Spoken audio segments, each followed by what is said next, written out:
Welcome to the Hansen Brothers podcast. I'm Timmy and joined by my brother Kevin. We are teammates and world champions in rallycross.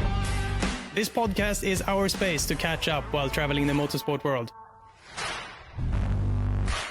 Hello Kevin, time for a new episode. Welcome to another episode, brother.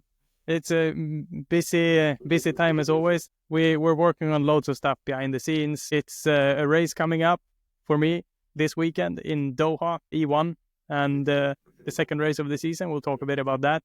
Also, it was super nice to have Andrew Coley joining us last episode. It was very interesting to hear his takes on the world of rallycross and where we hope the sport will grow. So yeah, Kevin, you're back in the UK now. Yeah, back in the UK, and I'm also flying out to Doha to spectate the spectacle of E1 and when you go 100 kilometers an hour on water, which is something I would never do.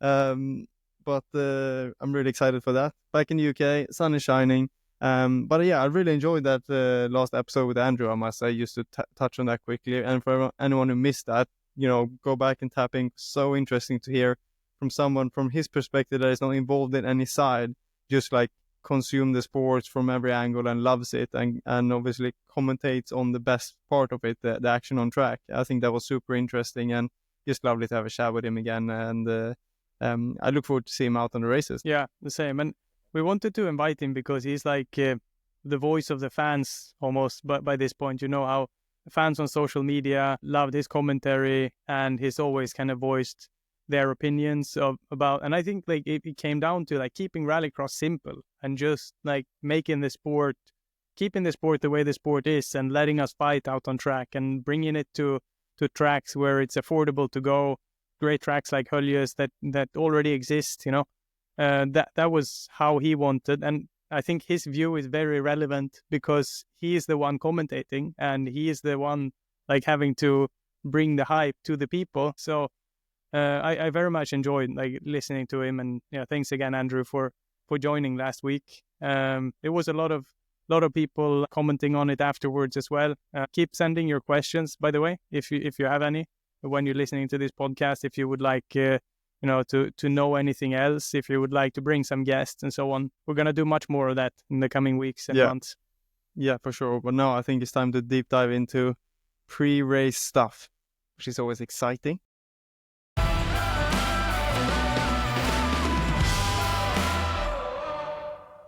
We're going to Doha. It's the first time you're going to be there. I've never been in Doha, but also it's the first time you're going to that. Do you call it track? I guess you call it track. Yeah, I don't really know what to call it actually. Like, so the track is just like these boys, but the picture of the track, the overview is very cool. It's this constructed man-made island typical to the Arab countries where it's like a residential area, but also with fancy hotels. And they built like an island surrounded by another island. And then there's water like in a circle around this place. And that's where the race will happen. So we'll start one end. There will be boats parked on both sides. And then we'll race down the center of this road around this island. And then they will make a little track turning left and right in the entry exit. So it will be quite close to land in many places and very unique kind of structure to the racetrack itself. And one major difference that you don't think about from a car racing point of view is that it's usually counterclockwise, but this time it's clockwise. And that makes a difference in boats because we don't have wheels that turn equal left or right. We have a propeller, and that's spinning in one direction. We spoke about that, didn't we, on the podcast and the debrief from the last race when Joseph was on. Again, if you missed that one, it's super interesting when you have an engineer. Also, we speak from a driver's perspective, but to have the engineer on board and speaking about all the things. And we spoke about that then, how like, it's a little bit different. I believe we spoke about it. And if we didn't, we do it now. Like how it really, like you say, it turns different left and right, which is just something unbelievable in my mind. And I learned that from you recently. It's just crazy. Yeah. So like, the propeller kind of wants to rotate the boat to the left. And the reason is that the propeller isn't like fully submerged in the water. We run the propeller super high so that it's actually like just half the propeller more or less. Basically, it's because only the underside of the propeller is making a real effort. So you don't want the drag of the top half. You just want the efficient half in the water, because anything in the water slows you down. I've been trying to teach you, because we went to the north of Sweden to do some ice driving. It was an event for Kumo Tires with an old friend, Patrick Sandell. He now manages these events, and he asked if he wanted to come up and give some passenger rides. But anyway, on the flight up to there, I bought my hard drive and my computer. And because you're coming now for the first time to E1, Kevin, I was like, now I got to teach you like all the little things as well, so that when you get there, we can work together, and you can give me, you have all the Hawkeye from the outside. I brought the stopwatch also, by the way, for you, so you can properly do your job there. It's a typical Timmy, because I don't even, he loves watching onboards. I don't have an onboard hard drive. I've never received one from after races and stuff. So he loves watching onboard. I never watched them. And then I was almost like cornered at the plane to be like, here's the laptop, here's the hard drive, let's watch some onboards. And you were explaining, and I was like, yeah, it was super interesting. And I think it was important, some of the things to learn before going to the race, and understanding how for you to drive, and for me to then look at all the other people around, how they do, and understanding what you go through out there. And hopefully I can snatch up a few things, fresh eyes, because I've never been to a boat race. And we had so many big discussions, I think, after that, like ideas and so that we can improve from the last race. So trying to understand all the different aspects, I think, was super interesting. And just see also, like, there is no shortcut this time. We saw on the track, so it's only going to be a long lap. Things like that. Also, strategy-wise, is going to make a difference from the first race of the season.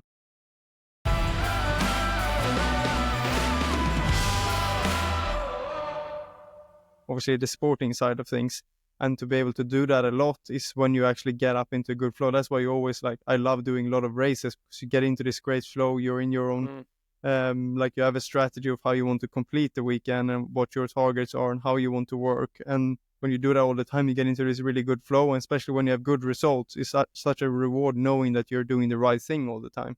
Yeah, and this comes down to, like, every time you step out of the car and look back at what you just did. So it doesn't really matter if you did 5-kilometer run or 50-kilometer run. You will still step out of the car one time and try to improve something from that run. So, like, a typical argument that I've heard, rallycross versus rally, is like, you get so many kilometers worth of driving in rally, whereas in rallycross, like, if you're a young driver, you don't get to drive as much. Or if you're driving cross karts and stuff, like, the runs are so much shorter. But I think it's more about the quality of each run, how you improve as a driver, rather than the pure amount, like how many kilometers you have done. Well, at least the learning is very different. If you just throw kilometers at something, you probably learn in a different way than, but we've had to adapt to this way of working where we take the maximum out of each single lap. So when we do testing in rallycross, we do 3 laps, and that's a 3-kilometer run, and then we can analyze that for hours, comparing the setup. And it's extremely nerdy. That's what I love. Yeah. Rallycross, I think, is a very nerdy sport in general, because, like you say, you have 3 kilometers running one test run or 1-kilometer lap. And it's just like, there is no other sport in the world where you're so precise, I think, because you have such a short track, and it's on gravel and everything. It's like, and the car moves on the tarmac. It's almost like you can't be perfect, but you have to be perfect. And to analyze so much from that, I think it's just like one of the best things. So, but yeah, going back to the boats, very exciting weekend ahead, and I look forward to getting out there, getting some sunshine also, and watching from the nice VIP area. Yeah, I got you a pass for Ocean Club, so you will be well taken care of, good lunch and everything. Big brother looking after me well. Yeah, exactly. But also, the paddock in E1 is fantastic. Like, I love being there. It's a lot of fun. Like, the characters who are in the paddock, they're racing for different teams, but we have a great time together, and it's a very relaxed atmosphere. And the team I'm racing for, it's working very different to how we're used to things working in rallycross in boats. It's just a culture thing, I suppose. But it's very interesting, and I'm excited for you to come out. And then for the next episode, you gotta, like, reflect on what you thought of E1, because it's a very new, modern take on how you do racing, which we haven't really seen in our world. Yeah, and I think maybe we'll have to bring Joseph back into one again to make sure we debrief following the other one. He's so secretive, though. He's such an engineer. Doesn't want to give away too much. Very cautious with what he says. I'm like, Yeah. come on, give a little extra for the podcast. We all want to Actually, hear it.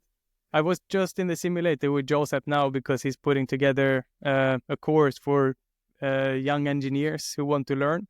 And like I did a couple laps with him doing a baseline run in the simulator. Then we changed the setup.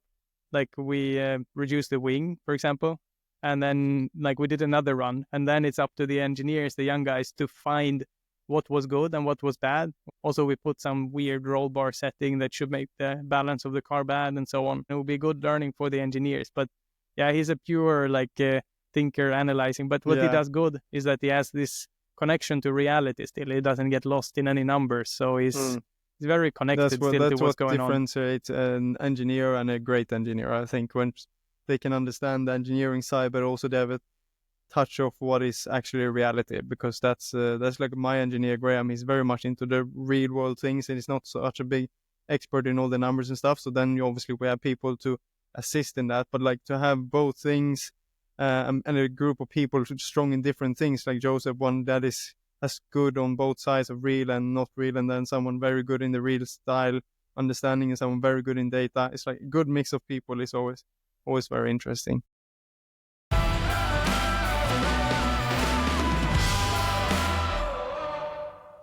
Today's episode will be a bit shorter than normal, but before we go, we should also touch a bit on what we did up in the north of Sweden. I think we both shared it on our social medias, but we had a day of driving Rally 3 junior WRC cars, giving passenger rides for full day. I was actually so tired after, because like it's not often you drive consistently. 125 kilometers of like, 3-kilometer track or something, like being precise on it, and it was a little bit slippery because we didn't have like rally tires. We had like a special road tires, if you say. So we had to be very cautious. A new car, never driven that, but it was super fun and great event in a whole. But it was not only that going on up in the north of Sweden. After that, both those cars went directly to Rally Sweden.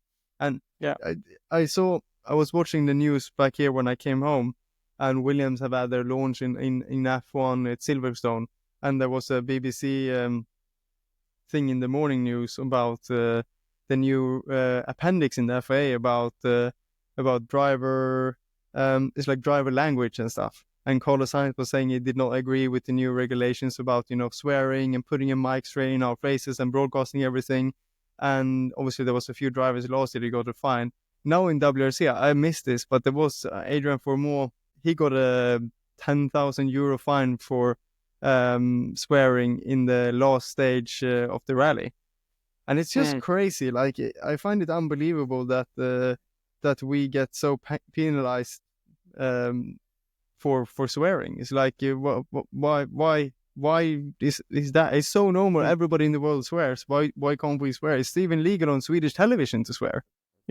Yeah, as a Swede, like they swear on radio, TV. Like for us, it's not such a big deal. I know, like in the UK, for example, or US, it's super controversial, like swearing. But as a Swede, like we don't really get brought up in that way. And Adrian there, what he got fined for wasn't even like, he didn't even say anything offensive.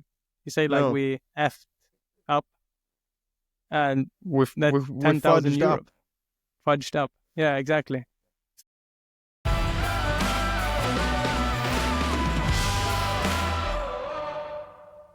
It's interesting what you said, Carlos, commenting that, like, from an entertainment point of view, they put mics into the helmet directly into the rally car when they finish, and you're full of adrenaline. The only way not to F up again in your interview is to say nothing, I suppose. Yeah, exactly. And he also said, try and imagine if they put that in football. Live broadcasted shows and moments when they like swear and stuff straight out on TV. I mean, I think there would be billions income to the FIFA organization if they put that on the football players, because I'm sure there's a lot of bad stuff being said on the football field. Also, I think, for example, Formula 1 and WRC, okay, now it was live with WRC after interview, but F1, like they choose when they want to broadcast it. And then is when they get fined. I mean, I've heard things where Yuki Tsunoda runs around the track and swears like crazy, but it's no broadcast, so he doesn't get a fine. So it's like F1 chooses when someone will get a fine. I think it's absolutely mad. Like, you leave us alone. We risk lives to entertain, to make everyone money, because that's what all the stakeholders are about, making money in the sports, and we are there to risk and entertain because we love it, and then we get fined. See, I think it's just ridiculous. I understand where people are coming from. We shouldn't learn kids really bad language, but I don't think it is from their athletes that they learn it. I think they learn it more in school. I'm sure Sam will soon come home and be swearing and stuff. Well, it's a bit like when I got really angry in Norway. Do you remember when I slammed on OC's bonnet? Like, I was really angry, and I got fined for that. But how much did you get fined? I don't remember now how much it was. Was it something similar? 5,000 maybe? Nice. Yeah. I didn't know. Anyway, obviously you shouldn't do that. But somewhere there is also like a massive like entertainment value of like people doing stuff like that. The FIA put a very sharp like strategy on like, no, that's not how we want to be seen. But in the other end, the promoter of our championship was like, that one clip when Timmy lost his mind was our single best performing clip by far. It had so many, I don't know how many millions of views it got. And obviously it made the promoter loads of money because that's entertainment. Like, people like to see others do stupid shit. And I did the stupid shit then. But like, it's like promoters and FIA need to agree on something. It can't go in opposite directions. We that actually get to find and do all the speaking. Maybe we can have a say in what we think it should be. But of course, like being a dad and everything, like maybe I don't want to run around and do that all the time.